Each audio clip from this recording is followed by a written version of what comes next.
Hey, it's Dr. Deer with 5 things that you feel after the death of a loved one. And there's so many more than 5. But that leads me to number 1. It feels like a dark cloud is following you continuously.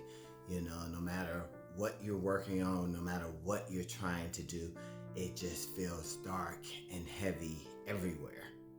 And that leads me to number 2. It's hard to stay focused because all you keep thinking about is that deceased loved one, and it's just hard to kind of be focused on the stuff that you need to do. It's so much. And that leads me to number 3. You feel like you're on the verge of tears constantly.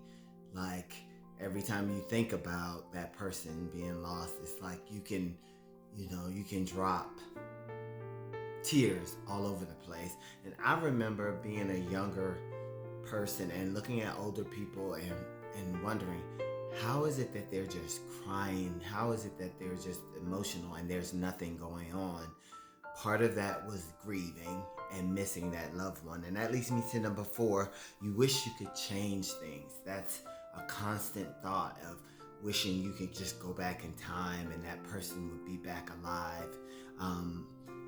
And of course, we know that can't happen. And so that's frustrating and sad and painful. And that leads me to number 5. You feel guilty about doing your day-to-day stuff because that person has died, and it's almost like you feel like you should stop and respect and help out everybody that's feeling the pain that you're feeling due to that loss. And unfortunately, some things we have to do. We have to go to work. We have to do things that we provide for ourselves and family.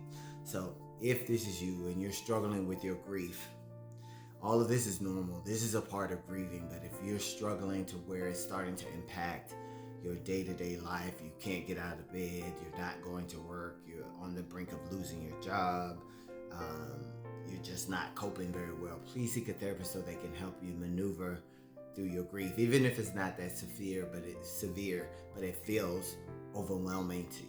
Speak to a therapist. Praying for everybody out there who has lost